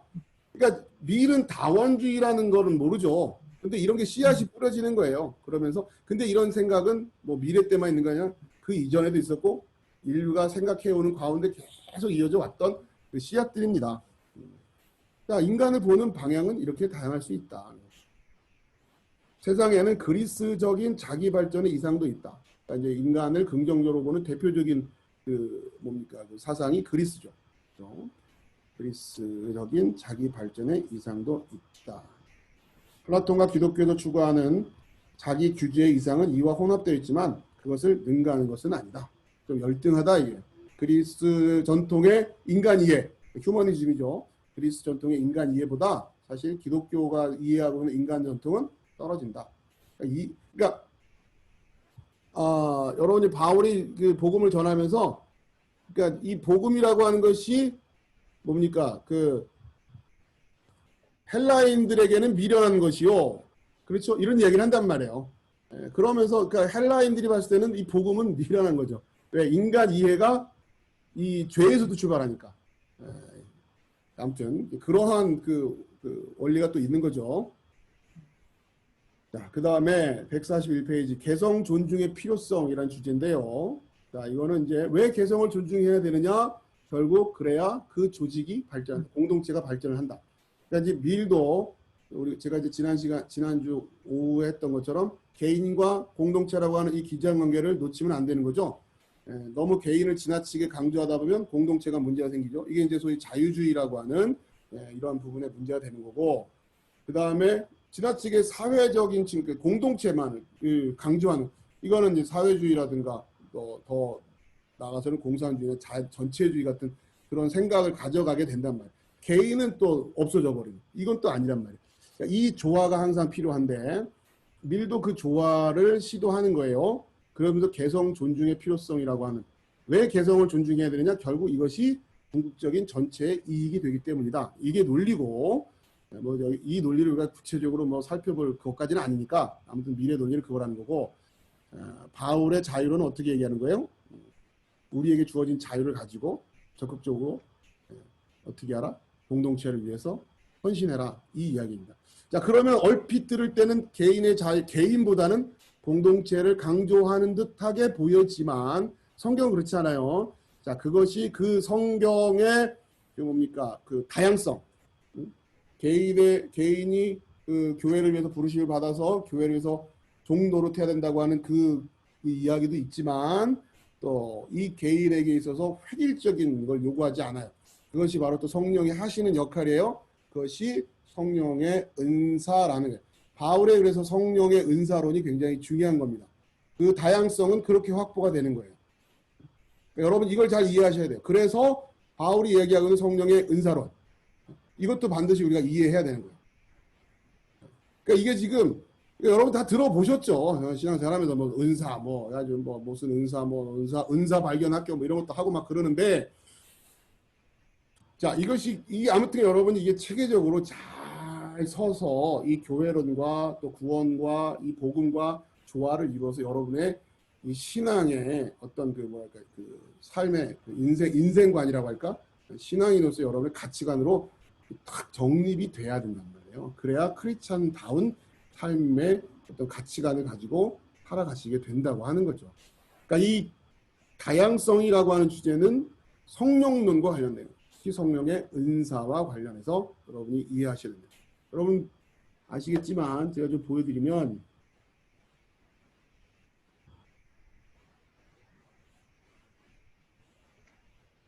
자, 이런 거죠. 이 다양성은 성경에서 이렇게 나온단 말이에요. 자, 우리가 한 몸에 많은 지체를 가졌으나 모든 지체가 같은 기능을 가진 것은 아니니 이게 다양성을 인정하는 거예요. 바울의 교회론 안에는 다양성이 분명히 있어요. 이와 같이 우리 많은 사람이 그리스도 안에서 한 몸이 되어 서로 지체가 되었느니라. 우리에게 주신 은혜대로 받은 은사가 각각 다르니 꼭 예언이면 믿음의 분수대로, 꼭 섬기는 일이면 섬기는 일로, 가르치는 자면 가르치는 일로, 꼭 위로하는 자면 위로하는 일로, 구제하는 자는 성실함으로, 다스리는 자는 부지런함으로, 긍휼을 베푸는 자는 즐거움으로 할 것이라. 이렇게 지금 교회 안에는 다양한 은사들이 세워져 가게 되어 있다고 하는 거예요. 저는 저희 교회가 이러한 은사를 이런 은사들이 나타나기를 기대합니다. 여러분, 이런 거예요. 가르치는 부분에 있어서는 제가 이렇게 열심을 내고 막 이렇게 하듯이 여러분 가운데 섬기는 일로, 또 위로하는 일로, 구제하는 일로, 또 긍휼을 베푸는 일로 저처럼 이렇게 열을 내면서 이 은사를 가지고서 교회를 세워가는 분들이 나오기를 저는 기대해요. 그냥 이래야 되는 거 아니에요? 교회는 저래야 되는 거 아니에요? 여러분, 그건 은사 아닙니다. 여러분이 은사가 주어졌다면 여러분 그냥 그렇게 하시면 되는 거예요. 그리고 그 사역을 통해서, 그 은사를 통해서 교회를 세우라고 한 거지. 왜? 그러니까 여러분 이걸 잘 이해하세요. 여러분이 그걸 하시면 된답니다. 자, 지금 저희 교회는 아무튼 가르치는 은사가 서 있는 거예요. 자, 그 다음에 또 그러니까 지금 로마서 12장이 그러니까 지금 초반에 은사론이 나와요. 지금 여러분 아다시피 그러므로 형제들아 내가 하나님의 모든 자비하심으로 너희를 권하노니 너희 몸을 하나님이 기뻐하시는 거룩한 산 제물로 드리라. 이는 너희가 드릴 영적 예배니라. 자, 갈라디아서의 자유의 이야기가 똑같은 논리라고 하는 것을 이해되시죠? 이제 다른 얘기가 아니 똑같은 얘기잖아요. 그렇죠? 그렇게 너희 몸을 드리라고 하죠. 너희 자유를 위해서 너희가 자유롭게 됐는데 이제는 하나님이 기뻐하시는 산 제물로 드려라. 그러면서 바로 이어서 성령의 은사가 나온단 말이에요. 이 구조를 여러분 잘 이해하셔야 돼요. 그러니까 어떻게? 각각 여러분이 섬기게 될 거예요. 종 노릇을 할 텐데 여러분이 그걸 뭘로? 은사를 가지고 하셔야 됩니다. 성령의 은사를 가지고. 자, 그렇기 때문에 교회는 또 이 주제를 관심을 가져야 되는 거죠. 자, 로마서 12장에 이렇게 은사론을 가지고 있다라고. 또 고린도전서 12장에도 은사론이 나오죠. 고린도전서 12장. 이거 나중에 다 일일이 공부할 겁니다. 자, 은사는 여러 가지나 성령 같고 직분은 여러 가지나 주는 같으며 또 사역은 여러 가지나 모든 사람 가운데 이루시는 하나님 같으니 각 사람의 성령을 나타내서 유익하게 하려 하심이라. 어떤 사람의 성령으로 말하면 지혜의 말씀을, 어떤 사람에게 같은 성령을 따라 지식의 말씀을, 어떤 사람 믿음을, 병 고치는 은사를, 능력 행함을, 예언함을, 영들 분별함을. 그렇죠? 여러분, 그러니까 병 고침을 받기를 바라는 게 아니라 병 고치는 은사를 받기를 바라시는 거예요. 아멘. 이건 굉장히 큰 차이예요. 그러니까 부르신 이들에게는 다 은사를 주시게 돼 있단 말이에요. 근데 교회에 와서 나에게 주신 은사가 뭘까를 확인하는 게 아니라, 그렇죠? 여러분 잘 이해하세요. 그러니까 여러분이 교회의 일원이 됐다는 얘기는 여러분의 그 은사를 찾아야 돼요. 그래야 섬길 거 아니에요. 근데 그 섬기면 관심이 없고 왜 날 안 섬겨줘? 이러고 있잖아요. 그럼 이게 교인이냐고요? 이게 아니라고요. 그걸 아시란 얘기예요.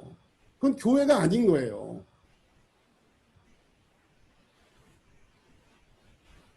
자, 아무튼 이게 얼마나 그러니까 이런 거죠. 우리 교회는 병 고치는 은사자가 있으니까 와서 병 고침 받으세요. 이러면 교회가 아닌 거예요. 아시겠죠? 이 차이를 아시겠어요? 물론 병 고침을 받는데 마다할 일은 없으니까. 그 병 고침 받은 사람은 왜 병 고침을 받으려고 하는 거예요? 섬기려고. 섬겨. 그렇죠. 그렇죠. 그러니까 그 의식으로 나와야 된단 말이에요. 그 의식으로. 그걸 가르쳐야죠. 지금 그러면 병을 고쳤냐 안 고쳤냐가 중요한 게 아니잖아요. 그러면 처음에 그런 마음으로 와도 나중에는 아, 나는 이 몸뚱아리로 믿음의 은사를 주셨구나 이렇게 되는 거예요. 이 연약한 육신을 가지고 나는 믿음을 지켜내는 모습을 보여주라고 하나님이 나에게 병을 주셨구나 이걸 깨닫게 된다고요. 그래서 그 사람한테는 믿음의 은사가 가는 거예요. 병은 못 고쳤을지언정 은사로를 제대로 가르쳐야죠.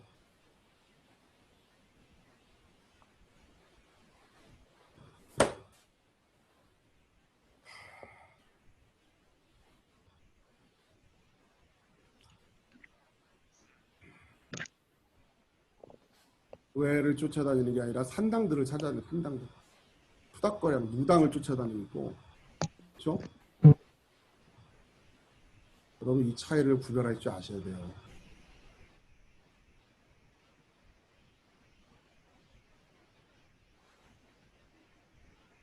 자, 오케이. 자, 이렇게 해서요. 아무튼 3장의 이야기는 이 구조만 여러분 이해하시면 됩니다. 그래서 자, 다시 정리할게요. 이제 마무리해야 되니까. 미래 자유론 결국 밀은 그걸 가지고 뭘 해라? 자신들의 개성을 강화시키는 데 사용해라. 이러고 있어요. 그 개성을 강화시켜야 될 이유가 뭐냐? 그 과정에서 밀은 어떤 주제를 한번 더 논의하냐면 욕망이라고 하는 주제를 논의를 해요. 자, 그런데 이 욕망이라고 하는 주제가 밀은 긍정적으로 보고 있다는 거죠. 그런데 성경은 분명히 이 욕망은 이거는 제어를 해야 되는 거예요. 성령의 열매와 관계가 없기 때문에.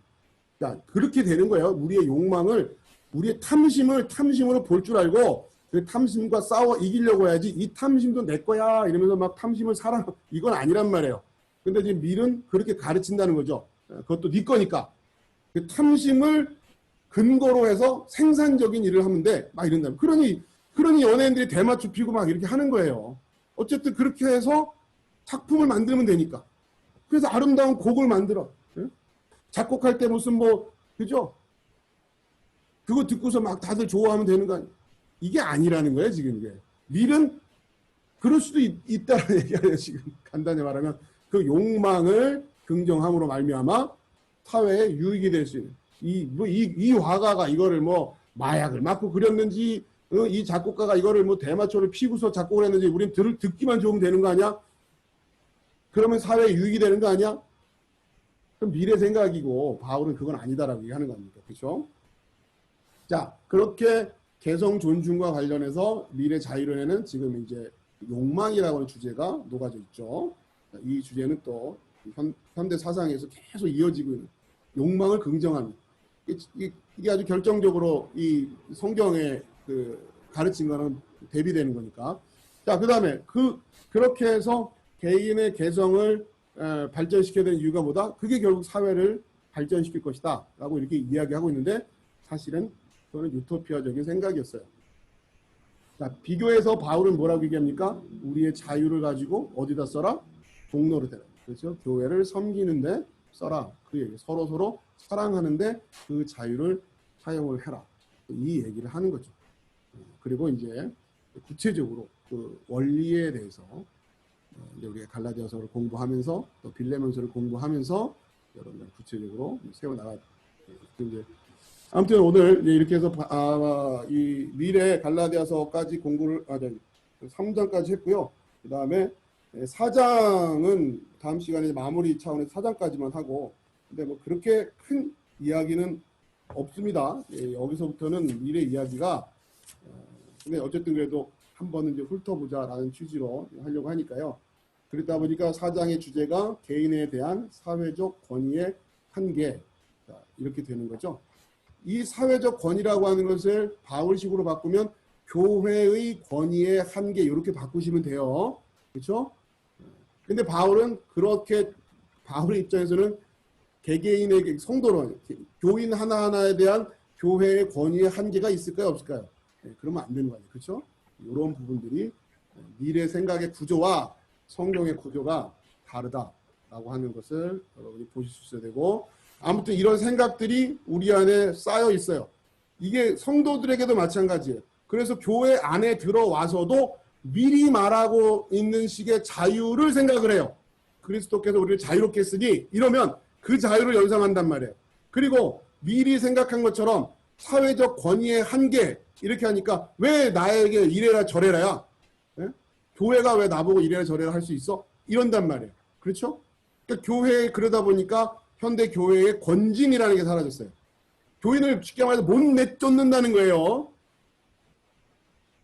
바울은 분명히 내쫓으라고 했는데, 그렇죠? 그럴 수 없다. 이런 거란 말이에요. 그러니 어떻게 됩니까? 교회를 말 그대로 교회를 상품 고르듯이 고르는 거죠. 제대로 고르면 다행인데. 자, 이러한 논리적인 영적인 구조가 아무튼 이런 책, 그러니까 우리가 이거 읽고 안 읽고의 문제가 아니에요. 이런 것들을 통해서 이 시대의 지식인들이 그렇게 또 영향을 받았고 200년 전이지만 영향을 받았고 그들이 또 자기들이 또 쓰는 책에 자기들이 말하는 말을 통해서 그 말의 씨앗들이 흘러갔고 그것이 쌓이고 쌓여서 지금 우리가 이러한 생각들이 가득 차 있는 세상 속에 살아가고 있다라고 하는 거예요. 나도 지금 어떤 그릇된 생각을 하고 있는지 분별해내려면 이런 작업들을 해서 일일이 캐내지 않고는 분별해내기가 쉽지가 않다고 하는 거예요. 여러분들 아무튼 그런 작업들을 우리가 또 열심히 해야 됩니다. 자, 우선 다음 시간에 우리가 4장까지 하고 미래 자유론을 마무리하고 그 다음에 그 다음 이제 교재를 제가 좀 생각을 하고 있는데 아무튼간에 뭐 카톡방이나 이런 데도 좀 알려서 여러분들 좀 미리 좀 말씀을 좀 드릴게요. 자, 오늘 이렇게 마무리를 하겠고요. 여러분들 모처럼 또 이렇게 서울 비추교회 투샷으로 이렇게 아름다운 화면을 보여주셨는데 감사드리고 한 분씩 간단하게 이렇게 좀 피드백을 주시는 시간을 갖도록 하겠는데 아무래도 서울 비추교회부터 마이크를 드려야겠죠. 네, 마이크 키시고요.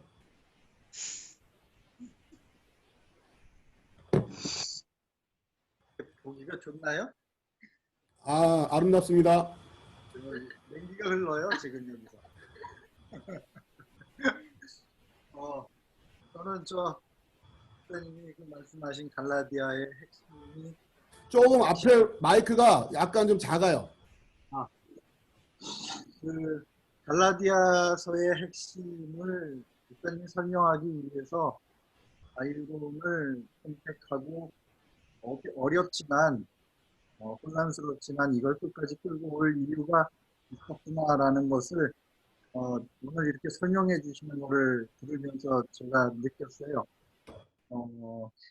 그쵸. 이게 교회의 모습과 그리고 이걸 들으면서 저는 복음적 관점에서 목사님이 처음 말씀하셨던 그 율법학자의 얘기서부터 시작해가지고 거기에 이웃사랑과 지금의 여기서 마무리되는 이웃사랑 같은 맥락으로 이렇게 이해하면서 저는 더 이해가 좀 잘 왔고요.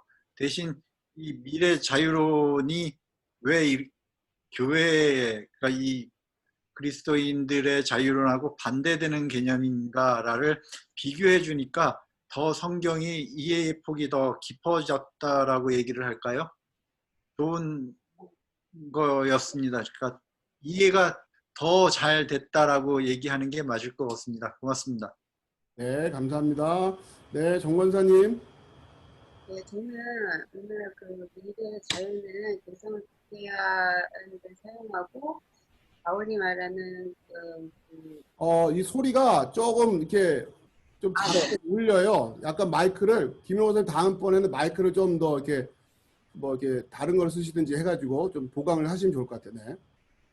네, 미리 말하는 자유는 개성을 하는 데 사용을 한다고 했는데 우리 그리스도인이 생각할 때 이 미리 말하는 자유는 자기를 이렇게 드러내려고 하는 그런 게 있는 반면에 바울이 말하는 자유는 교회를 위해 섬기는 데 사용한다고 하셨잖아요. 그러니까 그거를 우리 육신의 것을 버려야 된다 이런 대비되는 개념으로 이해를 했습니다. 그리고 목사님이 중간에 이런 고백을 하셔갖고 굉장히 마음이 그랬는데 저도 많은 현상들을 보면서 그 성령을 따르는 자는 성령의 열매가 나타나야 되고 그 성령의 열매가 성령 안에서 씨를 뿌려야 한다는 그 말씀을 가슴 깊이 새기고 열심히 공부하겠습니다. 네, 감사합니다. 이제 구체적인 부분은 이제 돌아오는 주일부터 해서 오늘 갈라디아서를 통해서 여러분이 계속 반복해서 이건 너무 중요하기 때문에 그러니까 우리 크리스찬이 이 복음을 듣고 복음에 대한 반응으로 우리가 이제 나온단 말이에요. 그렇죠? 부르심에 내가 교회로 나오는 거죠. 그 교회 일원으로서 그 이후에 이제 우리가 어떻게 살아가야 되느냐 구체적인 삶의 어떤 원리랄까 지침을 우리가 가지고 있어야 돼요. 그 부분을 갈라디아를 통해서 좀 뭔가 체계적으로 여러분이 세우고 계셔야 될 필요가 있다. 그러니까 앞으로 그러면 여러분이 갈라디아서 그 특히 5장 이하의 말씀을 5장 6장을 번갈아가면서 읽으시면서 여러분이 계속 그걸 하나의 어떤 뭡니까 여러분이 이제 그 원리로 아예 그냥 뼛속 깊이 새기고 계셔야 되고 거기에 이제 우리가 이제 계속 가지치기를 하면서 이제 더 살을 붙여서 배워 나가는 그런 시간을 갖게 될 거다. 그렇게 생각하시면 될 것 같습니다. 자, 동민아 사모님. 들리세요? 네. 아, 네. 저도 전기가 갑자기 나가가지고 올리면 떨어지고 해서 무서워서 온 식구가 30분 동안 깜깜한 데 있다가 콘센트 다 빼고 조용히 올렸더니 돼가지고 중간에 들어왔는데 그래서 앞에 한참을 못 들었는데 그래도 뒷부분 들으면서 생각한 건 그동안 목사님하고 뭐 철학이나 인문학 이런 강의 교재들, 책들 이런 거 많이 읽었는데 이번처럼 선명하게 성경의 어떤 부분과 이렇게 비교해 주시면서 이런 식으로 많이 했지만 지금처럼 디테일하게 정확하게 찾아서 짚어서 비교해 주시면서 강의를 진행해 나가는 건 또 진행해 나가시니까 되게 좋았고 혹시라도 우리 마음에 성경 한 줄 더 알면 좋겠는데 왜 이렇게 어렵고 힘든 책들 하지 이런 마음이 제 속에도 어쩌면 조금 있었을 줄 모르는데 오늘 이제 마무리할 때쯤 되니까 오히려 더 성경이 명확해지고 교회 안에서조차 나도 이렇게 세상이 말하는 미리 말하는 것 같은 이런 단어들이 규정하고 있는 것들을 생각하고 성경에 있는 단어들까지 이렇게 생각했던 건 아닌가 이렇게 좀 구별됨에 대해서 다시 한번 좀 생각하는 그런 시간이었습니다. 네, 감사합니다. 네, 진천 나와주세요.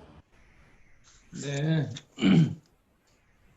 네, 오늘은 그냥 느낌이 조금 다르게 느껴지고요. 전체 분위기가.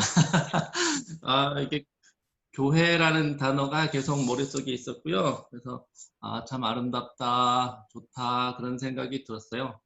그래서 뭐 개인적으로나 이렇게 보여지는 또 개인이 어떤 힘든 바울도 좋은 글들을 어디 깜빵 안에서 감옥 안에서 쓰잖아요. 그런 걸 생각해 보면 그런 것과는 많이 다르구나. 그래서 이렇게 서울 지금 비추로 교회가 더 좋아 보이는 건 늘 같이 계시지만 이렇게 진짜 지체가 같은 곳에서 이렇게 보인다고 하는 것 자체가 우리 다른 이렇게 성도들한테 감동을 또 주는 것 같아요. 그 모습 자체가. 그래서 뭐 내용이 어떻든 보이는 게 달라서 오늘은 아주 은혜스러웠고요. 그리고 내용도 오늘은 너무 선명해서 일단은 개성에 대한 게 주제였는데 그 글 중에 나는 무엇을 좋아하는가 이렇게 개성을 이제 개발하는 말 중에 이런 것을 한번 생각해 보자는 그 모멘트가 있네요. 여기에 나는 무엇을 좋아하는가 사람이. 근데 이제 성경하고 너무 대비되는 게 성경은 처음부터 끝까지 하나님께서는 무엇을 좋아라 하시는가 그거잖아요. 그래서 역시 이 밀은 하나님을 모르는 게 분명하구나 이런 생각이 들었고요. 그래서 그 덕분에 이 하나님 모르는 밀에 이런 자유론, 또 오늘 같은 경우는 개성에 대한 강조, 어떻게 하면 개성을 개발할 수 있는가. 결국은 인간이 가능성을 가지고 개발을 해보자. 그러려면 뭐 자유도 줘야 되고 뭐 이런 이제 접근 방법인데, 그게 이제 완전히 반대구나 하는 생각이 아니죠. 이게 너무 그림을 보듯이 딱 보여서, 이게 이제 그런 면, 아까 이제 동사모님께서도 말씀하셨지만, 저도 이런 경험은 뭐 처음이라고 해야겠죠. 이런 인문학서적 따로 보고, 그래서 따로 이렇게 신앙적인 점검을 하고, 또 성경 따로 보고, 또 이제 어떤 신앙적인 거를 또 쌓아가고, 그렇다고 생각을 했는데, 그렇다 보면 이제 약간 짬뽕이 되죠. 아까 목사님도 말씀하셨을 때 교회 안에서도 미래 자유론을 말하기도 하고, 또 어떻게 보면 또 뭐 순종하라 뭐 이렇게 해서 또 성경의 자유론을 말하는 듯하게 짬뽕이 되는데, 이렇게 완전히 대비되는 것을 같이 보니까 이게 아주 명확하고, 그래서 볼 때마다 쉽진 않지만 너무 좋고요. 그런 면에서, 그리고 이제 오늘 제일 뭐 놓치면 안 될 게 그 개성에 대해서, 아까 마지막 부분에 목사님께서 그 다른 성경 찾아주시면서 그 지체, 한 몸 된 지체 안에서의 몸에서의 각 지체, 또 거기서 받은 그 역할, 그러니까 뭐 하나님께서 거기서 이제 은사 주시는 것들, 그게 어떻게 높고 낮고 뭐 그런 것이 아니라 다 그 부분에서 자기 역할을 하면서, 그것이 이제 순종으로 나타나고, 그것이 사랑이고, 그래서 이제 모여서 하나가 되고, 그런 면에서 개성을 이해한다고 하면 아주 개성적이고 미리 상상도 못했던 진짜 개성 만점이고, 자기가 아니죠. 하나님께서 받은 그 개성을 100% 이렇게 발휘하는 모습이 교회이고, 그래서 아주 그게 너무 명확하게 보여주셔서 그렇게 이해를 했고요. 아주 감사합니다. 네, 감사합니다. 자, 아무튼 우리가 아직은 이제 교회에서 많이 얘기를 안 다뤘던 주제가 이제 은사예요. 성령론에 있어서 특히 은사. 그러니까 이제 우리가 하나님의 마음에서 출발을 하지만 결국 우리가 성령의 은사론으로 가게 되면, 이 그 토대 하에서 여러분의 관심, 또 여러분이 좋아하는 거, 그게 또 나타나게 돼 있어요. 그게 자연스럽게 성령의 은사가 되는 것이고, 그거를 획일화시키지 않아요, 교회는. 여러분이 관심 있는, 우리 뭐 전영주 원사님처럼 음악을 좋아하시는 분은 또 음악이에요. 그걸로 교회를 섬기실 거고, 이제 어떤 그러니까 여러분, 제가 성경 공부한다고 해서 우리 교회는 맨날 성경 공부만 할 거라고 생각하지 마십시오, 절대로. 제가 은사론을 정확히 알고 있기 때문에 저는 그런 교회를 기대하는 게 아니에요.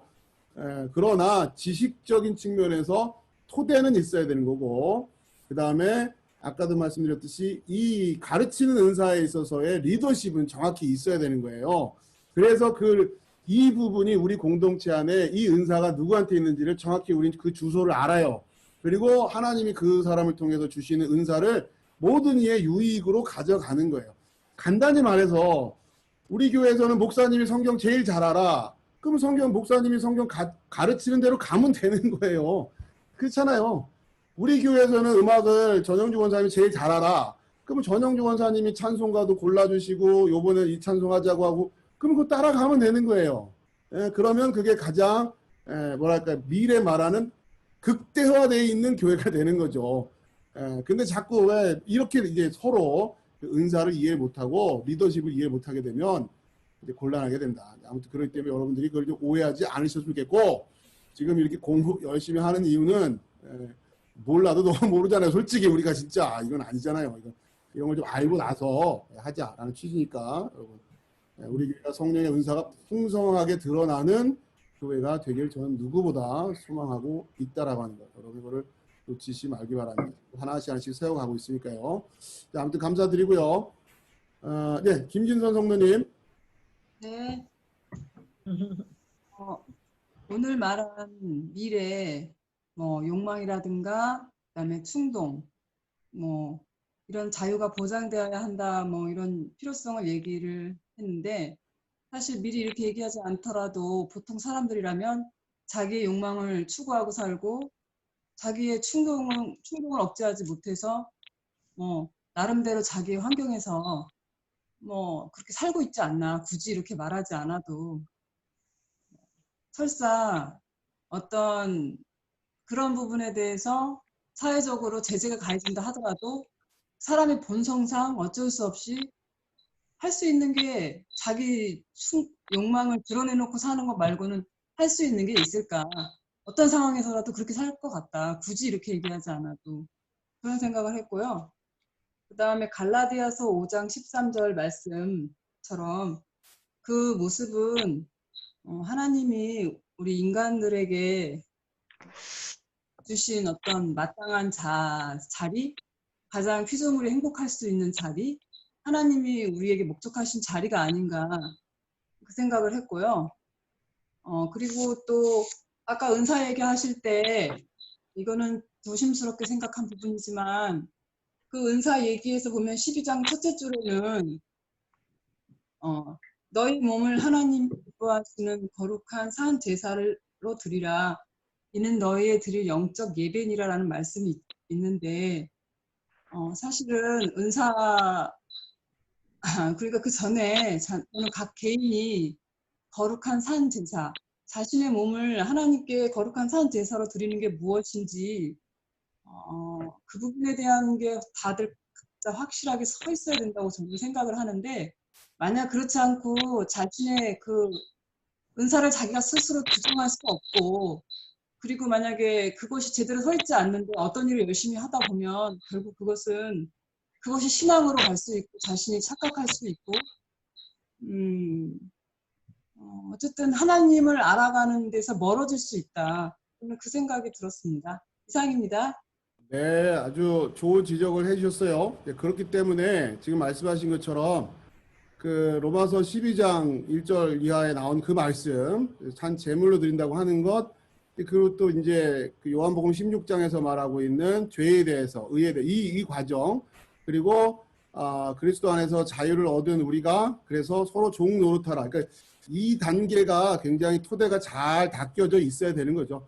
그 가운데에서 그게 대전제고 그 가운데에서 우리가 성령의 은사라고 하는 것이 우리에게 어떻게 허락되고 또 이런 메커니즘도 이해해야 되는 거고 그러면서 그럼에도 불구하고 우리에게는 육적인 본성이 남아있기 때문에 우리의 은사라고 하는 것이 자칫 또 나를 드러내는 수단이 될 수도 있고 그렇죠? 나를 뽐내는 수단이 될 수도 있고 다른 사람을 정죄하는 수단이 될 계속 우리는 이 어떤 그 긴장 관계를 놓치면 안 된다라고 하는 거죠. 계속해서 우리는 이것을 확인해야 된다라고 하는 거고 그다음에 이제 초반에 말씀하셨던 것처럼 굳이 미리 이런 걸 하질 않아도 우리에게 있어서의 어떤 그 욕망이라든가 이런 부분들은 자연스럽게 드러나게 돼 있는데 이제 그게 그러나 이제 포인트는 그게 아니에요. 그거는 뭐 태고 쪽부터 지금까지 계속 동일한 거고 문제는 미래 시대부터 시작해서 점점 어떤 생각들이 싹 트기 시작했냐면 예전에는 그런 욕망이 드러났을 때 내가 왜 이래? 이러면 안 되는데 였는데 이제는 그것이 자연스러워지고 당연한 거고 그것도 나야 라고 하면서 긍정하는 분위기가 이제 강화된다라는 게 이게 이제 시대의 어떤 흐름이 달라지는 그런 분기점처럼 작용을 한다는 거죠. 그러니까 그 욕망조차도 긍정적인 나의 모습으로 보기 시작하는 그게 이제 현대 문화, 그러니까 현대 사상으로 이어오면서의 지금 계속해서 문제가 되고 우리 그리스도인 입장에서는 그리고 그것이 지금은 굉장히 강력하게 지금 사회적으로 뭐랄까요 퍼져 있는 생각이다. 그 부분이 좀 차이가 있는 거죠. 그것만 좀 이해하시면 좋을 것 같습니다. 아무튼 그 말씀하신 그런 부분들은 말씀하신 대로 이렇게 계속 긴장하고 있어야 될 부분이에요. 네, 맞습니다. 자, 오집사님. 마이크 켜시고요. 네. 네. 처음에 이제 미래 자유론을 공부할 때는 좀 이제 어렵고 금방 이해가 잘 안 됐어요. 근데 점점 시간이 지나면서 오늘에서는 뭔가 이렇게 구슬이 꿰어지는 느낌?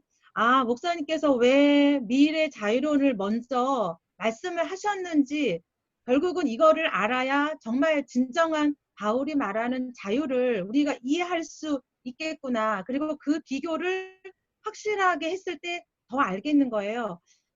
잘못하면 목사님께서 아까 얼핏 말씀하셨듯이 그냥 만약에 성경에서의 바울이 말하는 자유를 그냥 성경에서 읽고 우리가 접했을 때는 아마 우리들 머릿속에 그냥 막연한 세상적인 그 자유가 머릿속에 그려졌다고 하면 그러면 진정한 바울이 말하는 그 자유가 이해를 못했을 거잖아요. 그러면서 우리 안에서 정말 하나님을 망령되이 일컫지 말라고 우리 식대로의 하나님을 이해하고 하나님을 머릿속에 그리고 그러면서 우리를 위해서 또 산당을 세우고 그 관점이 어디에 있는지를 우리가 이해하지 못할 수가 있겠구나.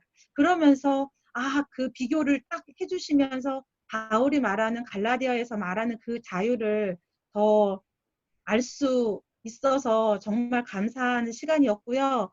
그리고 목사님께서 아까 또 말씀하시면서 다 버리고 다시 말씀을 새롭게 이제 공부하셨다는 그 말씀에 그래. 우리가 아니다고 생각하고 틀렸다고 생각하면 다 버려야 되는구나. 그런데 버리지 못하고 다시 거기다가 새로운 거를 자꾸 얹다 보니까 정말 제대로 서지를 못하고 어떤 비바람에 이렇게 넘어질 수가 있겠구나 생각이 들면서 정말 목사님께서 다음 주에 이제 돌아오는 주일에 정말 우리가 이제 어떻게 살아야 되는지 정말 중요한 거잖아요.